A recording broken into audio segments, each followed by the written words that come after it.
Hello students, अब देखते हैं लेक्चर नंबर 14 यूनिट 1 इलेक्ट्रोस्टैटिक्स।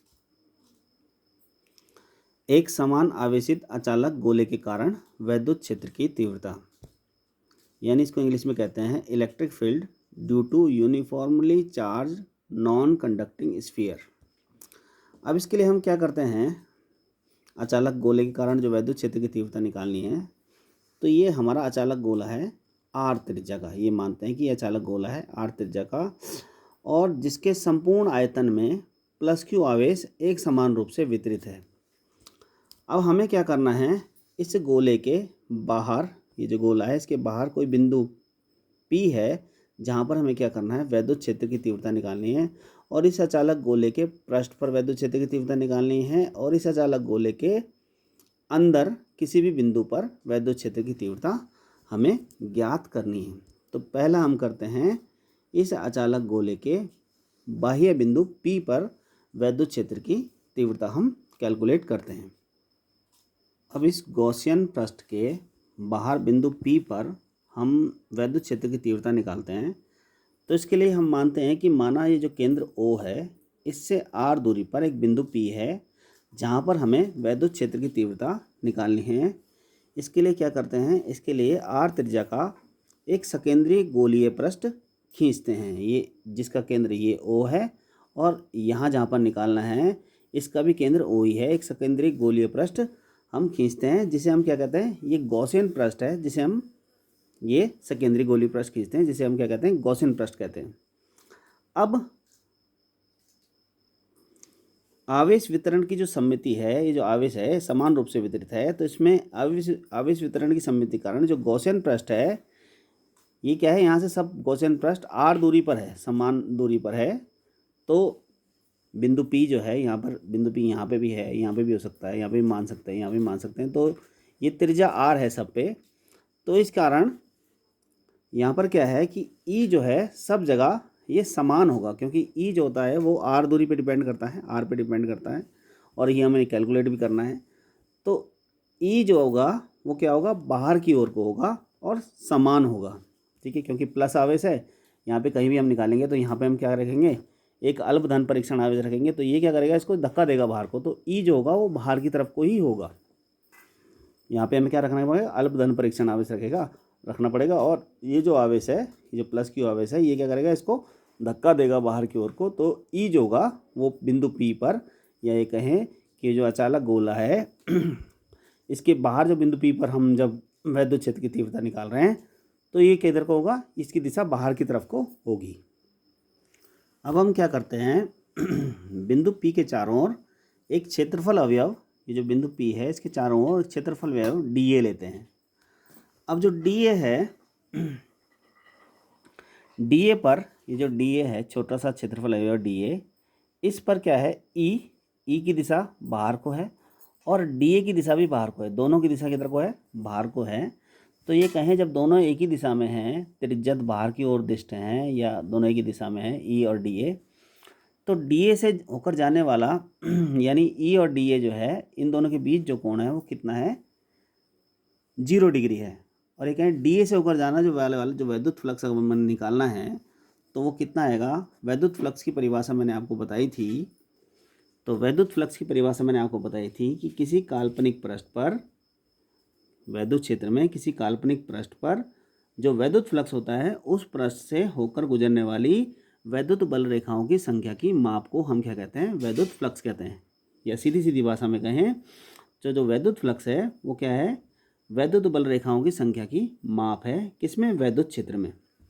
अब ये बात याद रखनी है कि जो वैद्युत फ्लक्स है ये कब धनात्मक होगा और कब ऋणात्मक होगा।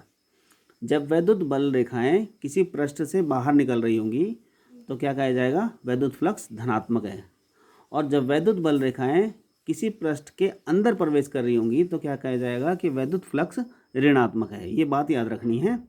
तो अब हम क्या करते हैं कि डीए से होकर जाने वाला वैद्युत फ्लक्स हम निकालते हैं, यानी कितनी बल रेखाएं ये जो डीए क्षेत्रफल है इससे बाहर निकल रही हैं।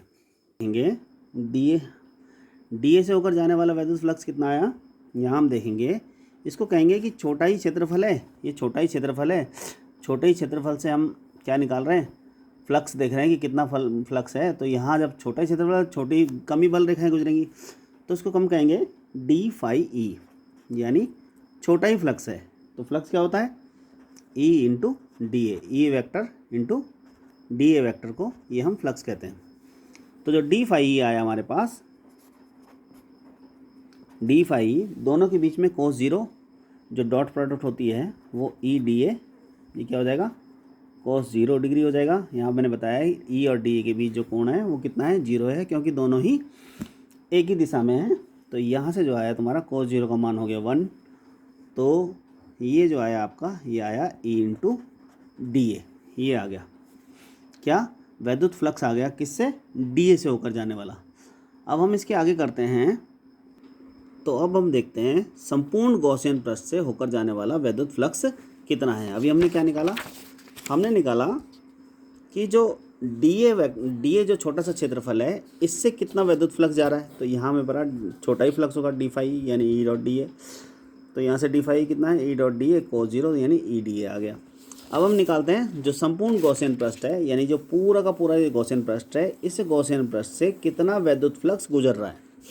तो इसके लिए हम क्या करते हैं, ये हो गया पाई, संपूर्ण गॉसियन पृष्ठ से गुजरने वाला वैद्युत फ्लक्स जो होगा वो हो गया फाई। और यहाँ से हम इसको करते हैं, ये क्या आ गया तुम्हारा, ये इंटीग्रेशन हो गया बंद पृष्ठ के लिए, और ये आया तुम्हारा ई डॉट डी ए आ गया हमारा।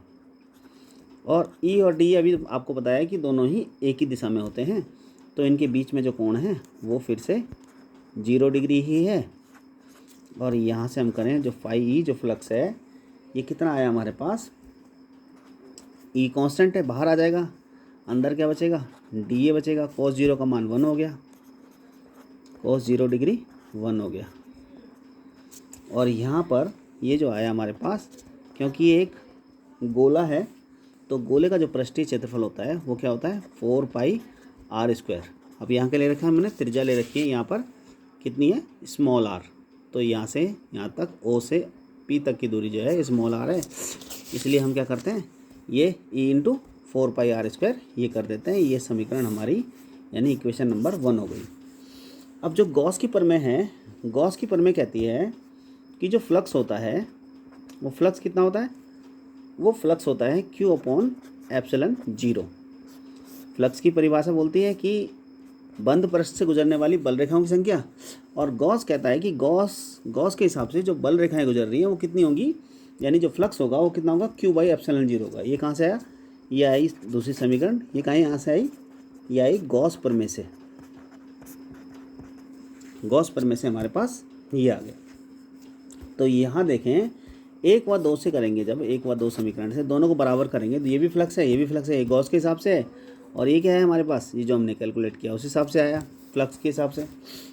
तो फ्लक्स और ये दोनों एक चीज़ है, दोनों फ्लक्स हैं। तो दोनों को जब बराबर करते हैं तो ई इंटू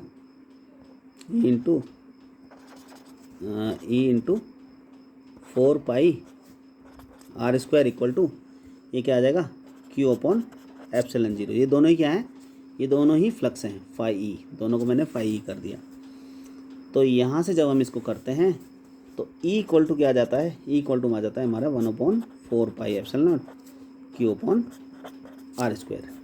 ये आ गया हमारे पास वैद्युत क्षेत्र की तीव्रता आ गई, कहाँ पर, R जब बड़ा है किससे, R के लिए, उसके लिए आ गया ये। यानी जो त्रिज्या है, त्रिज्या से बाहर जब हम निकाल रहे हैं, ये जो हमारा गॉसियन पृष्ठ है, इस पृष्ठ के किसी भी बिंदु पर जब हम निकाल रहे हैं तो उसके लिए जो वैद्युत क्षेत्र की तीव्रता आई हमारे पास वो कितनी आई, 1/4 pi epsilon not Q upon r square.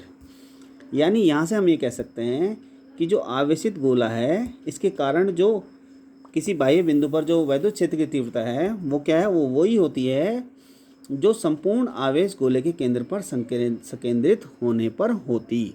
यानी ये क्या आई थी हमारे पास, ये आई थी जब हमने बिंदु आवेश के कारण निकाला था वैद्युत क्षेत्र की तीव्रता, तो उसके लिए हमारा ये आया था 1/4 pi epsilon not Q upon r square. यानी ये कहें कि जो गोला है, जब हम दूर के बिंदु के लिए देखेंगे तो दूर के बिंदु के लिए क्या करेगा, गोला ऐसे काम करेगा जैसे कि सारा आवेश उसके केंद्र पर स्थित है और वो एक बिंदु की तरह काम करेगा, ये कहें कि बहुत छोटा आवेश हो जाएगा, बहुत बिंदु की तरह काम करेगा, इसलिए क्या आएगा, वो दोनों के लिए सेम आ रहा है, इक्वल टू 1/4πε0 Q/r² आ रहा है। यानी ये कहें कि जो संपूर्ण आवेश है वो गोले के केंद्र पर है ना, उस गोले के केंद्र पर है, और इसीलिए ई जो आ रहा है वो क्या आ रहा है, 1/4πε0 Q/r² आ रहा है। या दूसरे शब्दों में ऐसे भी कह सकते हैं कि एक समान आवेशित गोला क्या कर रहा है, बाह्य बिंदु के लिए ऐसे व्यवहार कर रहा है जैसे कि संपूर्ण आवेश इसके केंद्र पर ही हो, ठीक है, ऐसे व्यवहार कर रहा है। ये हो गई हमारी समीकरण नंबर 3।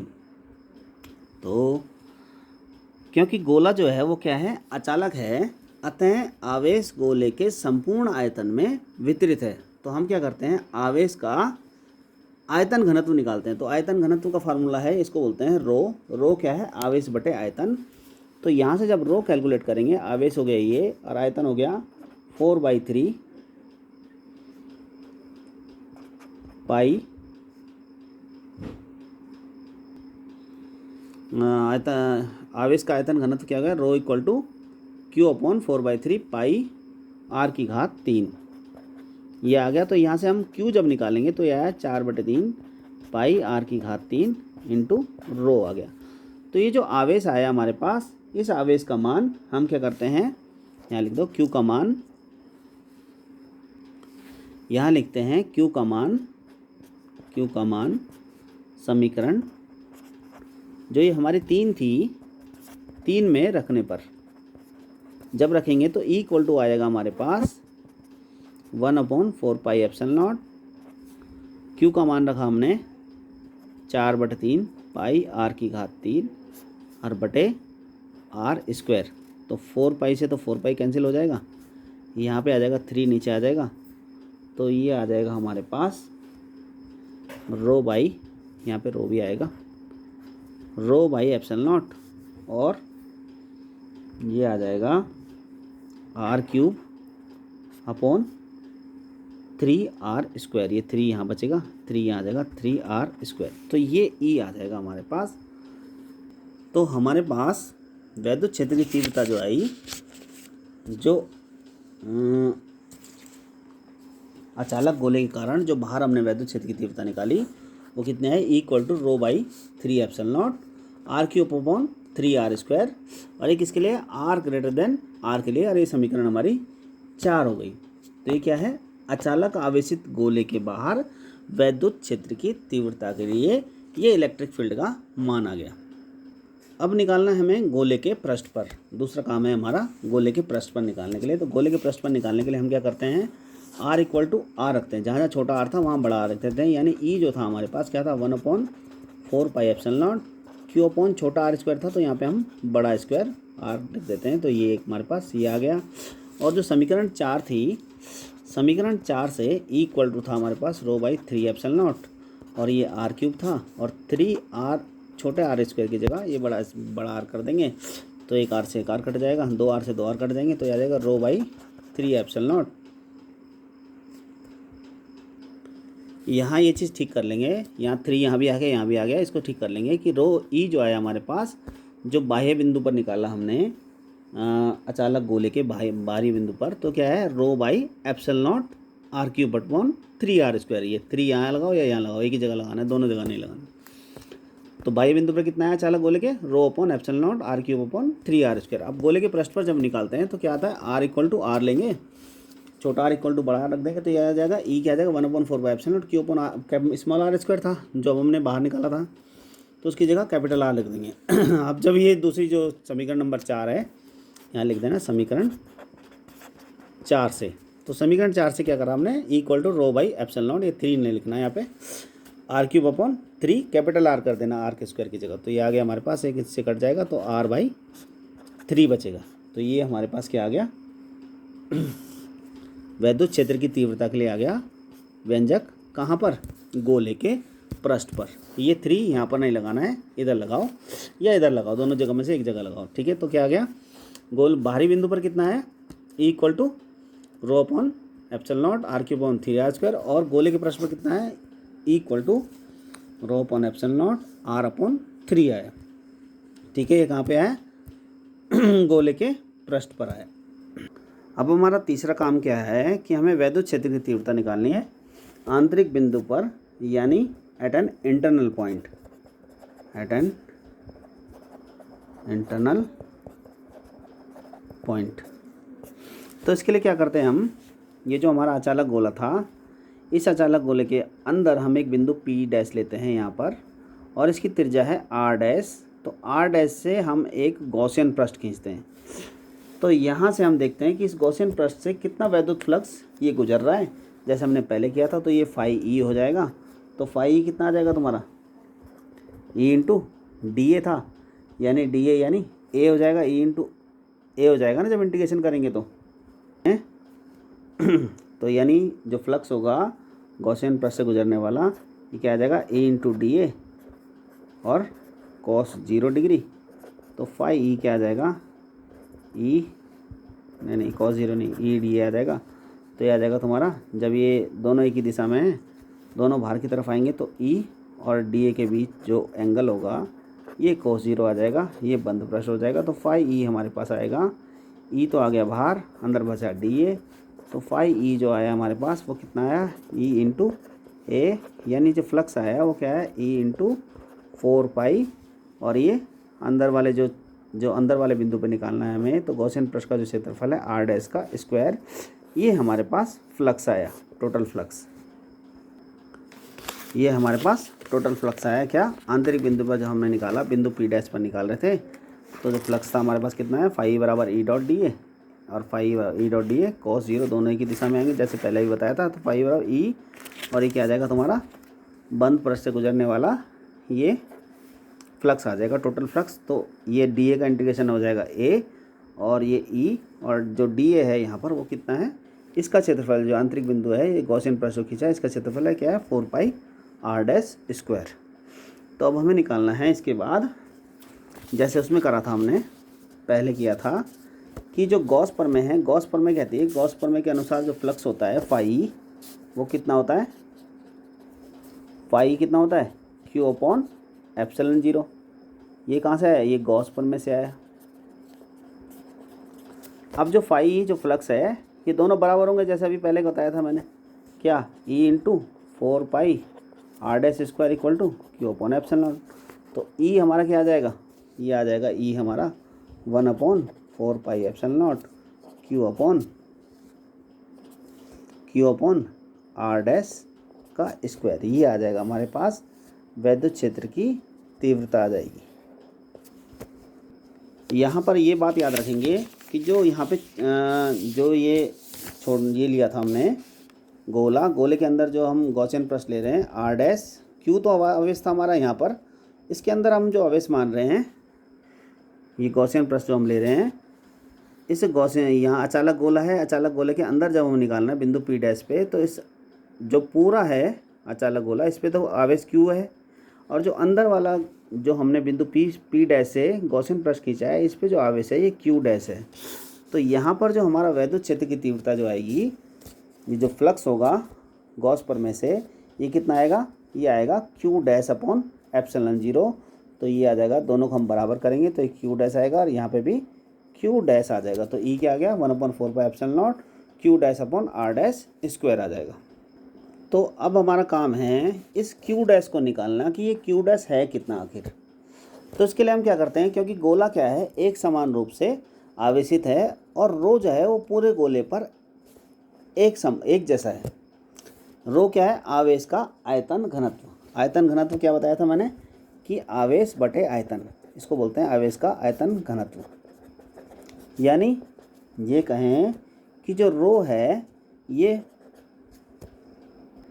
तो ये कहें कि जो रो है वो हम इस पूरे जो ये गोला था इस पे आवेश Q था, और जो ये हमने बिंदु P डैश, ये जो P डैश माना था, ये R डैश था P डैश, और ये R डैश। तो ये हमने क्या करा है कि हम इस रूप में डिफ़ाइन कर रहे हैं, Q के रूप में डिफ़ाइन कर रहे हैं कि कितना आवेश है। Q डैश हमें निकालना है, तो हम क्या कर रहे हैं, Q के रूप में निकाल रहे हैं। तो क्या है, Q कहाँ पर है आवेश, ये जो घनत्व निकालेंगे, आवेश का आयतन घनत्व निकालेंगे, तो आवेश Q कहाँ पर है, ये है तुम्हारा कितने आयतन पे है, 4/3 पाई आर की घात 3 इतने आयतन पर है। और जो क्यू डैश है, क्यों क्यू डैश क्या है, ये कहाँ पर है, ये इतने आयतन पे है 4/3 पाई आर डैश की पावर 3, ये यहाँ पर है। ठीक है, तो ये दोनों आवेश का जो आयतन घनत्व है ये दोनों बराबर हैं। यहाँ से जब हम इसको कैलकुलेट करते हैं तो 4/3 से 4/3 कट जाएगा, पाई से पाई कट जाएगा, तो ये आ जाएगा हमारे पास Q equal to Q upon r cube equal to Q dash upon r dash cube. तो यहाँ से जब हम Q डैश की वैल्यू निकालेंगे तो Q डैश की वैल्यू क्या आ जाएगी, इधर चले जाएगा Q into r dash upon, या आर डैश ऊपर चले जाएगा अपॉन आर, और दोनों की पावर 3, ये आ गया हमारे पास Q डैश। अब इस Q डैश की वैल्यू उठा के हम क्या करेंगे, जो हमारा ये वाली समीकरण थी, समीकरण नंबर 4 हमने दे दी थी, तो ये वाली जो समीकरण है समीकरण 4 हम दे चुके थे, समीकरण 5, तो Q डैश का मान समीकरण 5 में रखने पर, जब हम इसको इसमें रखते हैं तो E इक्वल टू हमारे पास आता है 1/4 pi epsilon not. Q dash का मान रखा हमने Q, R dash upon R की पावर 3, और यहाँ पे क्या है हमारे पास R डैश का स्क्वायर। तो एक R डैश स्क्वायर से एक R डैश स्क्वायर कट जाएगा, तो हमारे पास क्या बचेगा, ये आ जाएगा हमारे पास E equal to 1/4 pi epsilon not Q, एक R डैश से एक R डैश स्क्वायर से ये कट गया, तो एक R डैश ऊपर बचा और नीचे आया R क्यूब। ये आया हमारे पास वैद्युत क्षेत्र की तीव्रता Q के रूप में आ गई, जो हमें पता है कहाँ, R डैश जो हम निकाल रहे हैं वो क्या है, त्रिज्या से छोटा है, उसके लिए हमें क्या आ गया, ये वैद्युत क्षेत्र की तीव्रता का व्यंजक आ गया। तो यहाँ हम देखें कि हमने अभी निकाला E equal to 1/4 pi epsilon not Q R dash upon R cube, ये हमने अभी कैलकुलेट किया, यहाँ पर ये कैलकुलेट किया यहाँ पे E equal to 1/4 pi epsilon not Q R dash upon R cube, और R dash less than R, यानी त्रिज्या से अंदर के, मतलब जो गोला है उसके अंदर जो हम वैद्युत क्षेत्र की तीव्रता निकाल रहे हैं वो ये आया। तो ये मैंने यहाँ पर लिख लिया। अब जो रो था हमारे पास, अब हम Q का मान भी यहाँ पर रखेंगे, तो Q रो इक्वल टू क्या था, आवेश का आयतन घनत्व क्या था, आवेश बटे आयतन, यानी Q upon 4 pi r cube. तो यानी Q की वैल्यू जो हमारे पास है यहाँ पर वो क्या है, निकालेंगे Q की वैल्यू क्या है हमारे पास,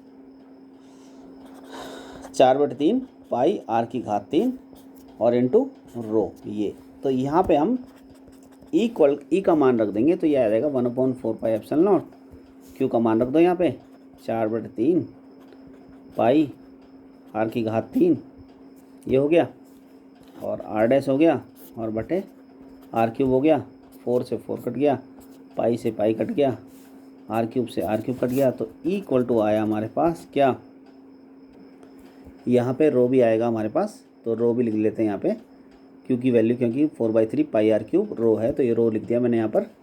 तो ये आया रो बाई एप्सिलॉन नॉट आया, और यहाँ से बचा हमारे पास R डैश, एक तो बचा R डैश, और नीचे बचा 3, और क्या आया हमारे पास R डैश बाई 3, यही बचा बस, है ना।